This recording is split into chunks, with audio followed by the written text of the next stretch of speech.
দিলে খচ্চর, এটাকে না অ্যারেস্ট করে জল পিছুটি দিয়ে মারব, আর তারপর 48 ঘন্টা লকআপে রেখে দেবো, দেখবি। পারিব না বাবু, পারিব না। ওর উপরে শয়তানও ভর করেছে, ভাগ্য ভূত। এই যা যা, আমরা পুলিশরা হলাম দিয়ে ভূত না, জানিস? ও যদি হয় বুড়ো হল, তাহলে আমরা হচ্ছি বাঘা তেঁতুল। কিন্তু বাবু আপনি দেখিবে সব তেঁতুলো না, আচারও করি, চাটি চুটি খাই নেবে শয়তান। যা যা, এ কাজ কর, এইগুলো নিয়ে যা, এগুলো আমার চলে না। বাবা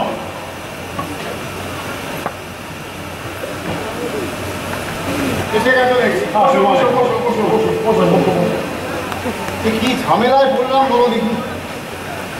ঝামেলা? আরে তো ডেঞ্জারাস ব্যাপার। আমি একটু কথা বললাম ওর সাথে, জানো, তাতে আমার যা মনে হলো, একে তো অন্তত বেশ কয়েকটা কেসে গাঁথতে হবে। কি কেসে গাঁধবে? এমন কথা বলে। আরে সে যাই বলুক না, সত্য মিথ্যা মিলিয়ে বাছা দাঙ্গে এমন ফাঁসাবো না যে বাপ বাপ করে সব বলে ফেলবে। আমরাও পুলিশ, বুঝলে? কি সন্দেহ হচ্ছে বলো দেখি। স্পাই, বুঝলে?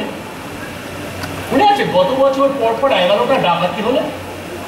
একটা রাস্তার ভিখিরিকে ধরেছিলাম, সেই ছিল আসল ডাকাত।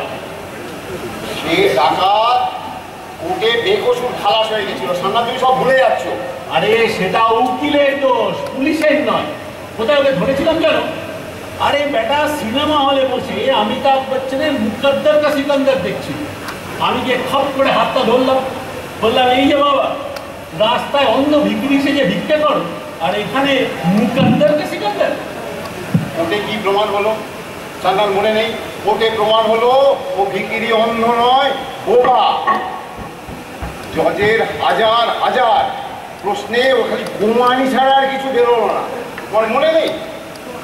আর তারপরে জজ সাহেব কি বললেন জজ সাহেব?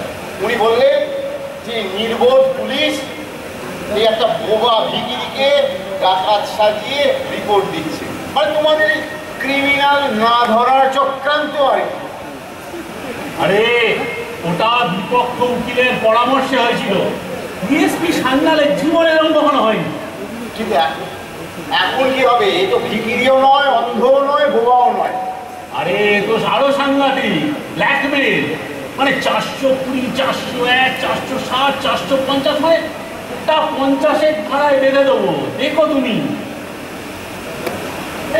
মিসেস রায়কে দেখছি না কোথাও নেই।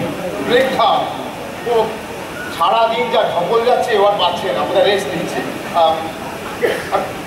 ডেকে দেবো নাকি? না, রেস্ট দিতে দাও, যা চলছে তোমাদের। তুমি বলো যে ওই যন্ত্রটাকে, মানে ওই স্কাউন্ডারটাকে দেখো। হ্যালো